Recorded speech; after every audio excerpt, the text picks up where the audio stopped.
This video is made possible by my patrons on Patreon.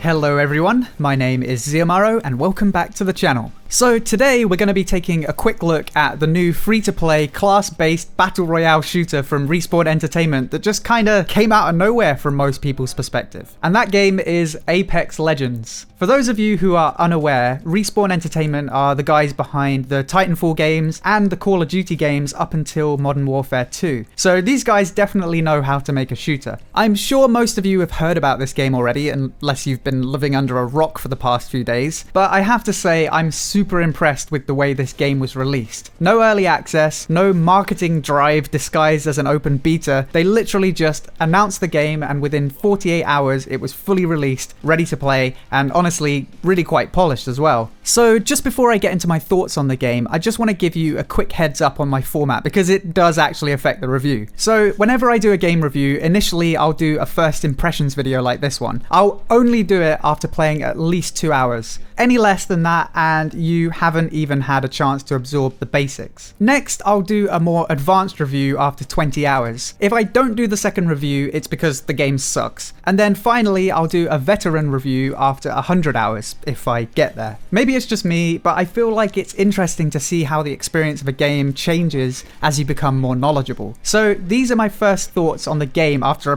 honestly, I've only had the game for like 24 hours and I've probably played it for like 8 or 9 of those hours. I wish I could give you confirmation on that, but the hours played counter seems to be bugged. But here's a quick screenshot of my achievements so you know I've at least played the game. Oh yeah, and the in-game footage kind of proves that too. But hey, I just like to be forthcoming about these things. I'm going to loop back to how impressed I am by the way Respawn launched this game, but I know you guys want to hear about the game first, so let's talk about the gameplay. Honestly, this game is just so well polished. The gunplay is excellent, the movement is very satisfying, and oh yeah, it's a class-based shooter too. I know that's not for everyone, but as an Overwatch and Battle Royale player, that's right up my street. I'm not even a big fan of Battle Royale games in general, but the polish of this game just makes me see right past that. Games last around 20 minutes, it has an obvious sci-fi vibe, and as such, the time to kill is pretty long. In fact, if you're not getting headshots, there's a good chance you'll need to use multiple clips to down an enemy. That's not necessarily a criticism, but it may be off-putting to people who are more into realistic times to kill. But then again, it is a sci-fi game, and people have special armor and all that jazz. Beyond the basic gameplay elements, Apex Legends' biggest strength has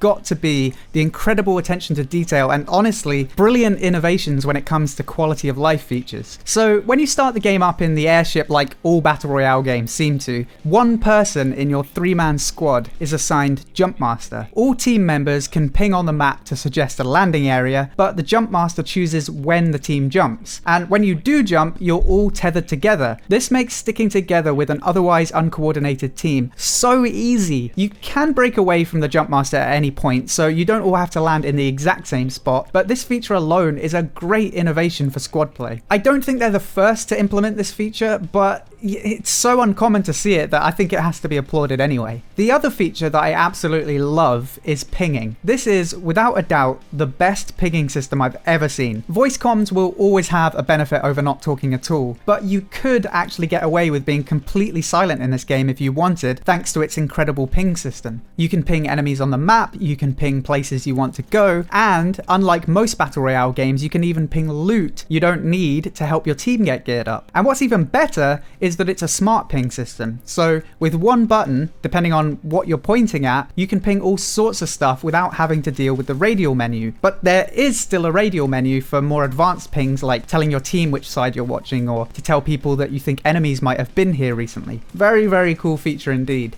So what about the classes? Right now there are 8 playable classes, or legends as they're called here, and there are more to come very soon. You'll notice that there are little icons that indicate roles, but little tip, just ignore those, they're quite misleading. Everyone has access to the same weaponry and has the same health pool, so what sets the characters apart are the passive ability, active ability, and ultimate. The Maori-inspired tanky dude, Gibraltar, for example, has a forward shield when he aims down sights, not completely unlike Reinhardt from Overwatch, but a much smaller shield, and he can shoot while it's up, of course. His active ability is basically a Winston bubble. Sorry for the constant Overwatch references, but it's just the easiest way to explain it. Unlike the shields in Overwatch, Overwatch, however, both friends and enemies cannot shoot through the shield. This makes its utility a little more limited. One thing I'll say about the different classes is they all certainly have their uses, but honestly there are 2 or 3 that really stand out for team play. First is Wraith. She's kind of an all-rounder. She's decent solo, but what makes her really great in a team is her ability to make portals. They give your whole team so much mobility, and in a tactical shooter like this, mobility is king. One thing Wraith lacks, however, is vertical mobility. That's where Pathfinder comes in. He's listed with a little medic symbol, which might make you think he's a healer or something, but no. I guess it signifies support, but his utility is very similar to Wraith. Pathfinder can use grappling hooks to get himself onto the high ground, he can interact with beacons that tell you where the circle is going next,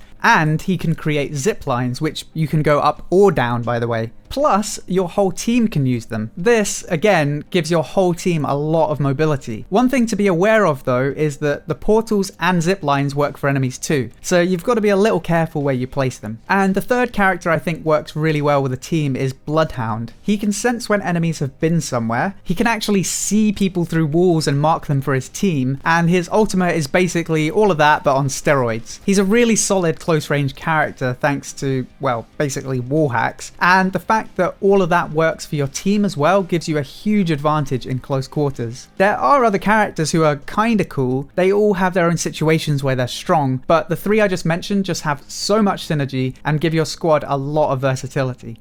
Next, let's quickly talk about performance. For a large-scale battle royale, and especially one that looks as good as this, the performance isn't bad at all. Personally, I would love to be able to squeeze a few more frames out of my system, but all things considered, it's pretty smooth. I feel like the game won't run great on older or lower-end systems. The system requirements suggest that it should work with something as low as a 6th gen i3 and a GeForce 640, but I don't know what kind of frame rate you'd be getting out of that. If you have a low-end or old PC, let people know how it performs for you down in the comments. I'd love to be wrong here. All things considered though, I think the game performs better than you'd expect, especially compared to PUBG and some of its other competition. Finally, I just want to loop back to the launch of the game. This is how the big studios should be releasing games. No early access, no lengthy PR campaign to get people hyped up only to disappoint, just a quick, pain-free release of a very polished game. People have been saying that if Blizzard had announced Diablo Immortal this way, people would have been way less upset. Imagine at BlizzCon they'd announced Immortal and you can play it right now. People would have been way more forgiving. Well, it's not what I wanted to hear, but I can play it right now? Well,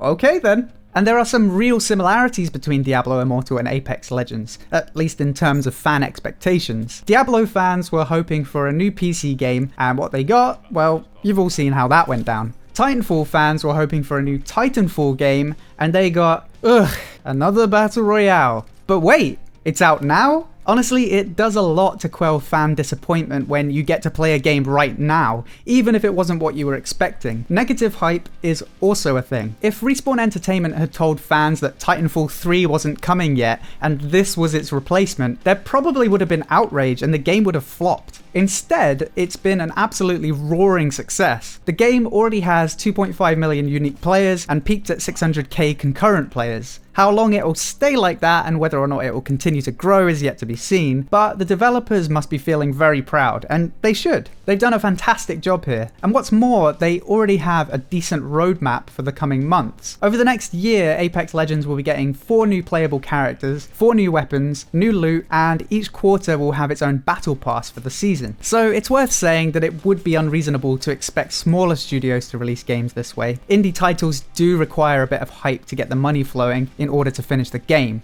I mean, that's pretty much what early access was designed for. I have nothing against smaller studios doing that, but when big publishers with a lot of cash to throw around release unfinished titles in early access, it's just disgusting, to be perfectly honest. So for that reason, Respawn and hell, even EA deserve a big pat on the back for the way they've handled this. Here's hoping this starts a new trend of better business ethics in the gaming industry, because I mean, let's be honest, the last few years have been an absolute cesspool of crappy business practices coming from studios who really don't need to behave that way. Oh, and it's worth mentioning again that this game is free to play, and they've been pretty generous with what you get right out of the gate. Presumably the battle passes will bring either more skins or exclusive skins, and the new legends will need to be unlocked. But if you play enough, you'll probably unlock everything eventually. So, final thoughts. Apex Legends is a really well polished game in a genre I'm really not a big fan of. If you do like Battle Royale games, you're gonna absolutely love this. And hey, you don't even have to pay a penny to give it a try, so why not? If I had to give one piece of criticism, I think the classes need to be looked at because some are clearly stronger than others, at least in my relatively inexperienced opinion.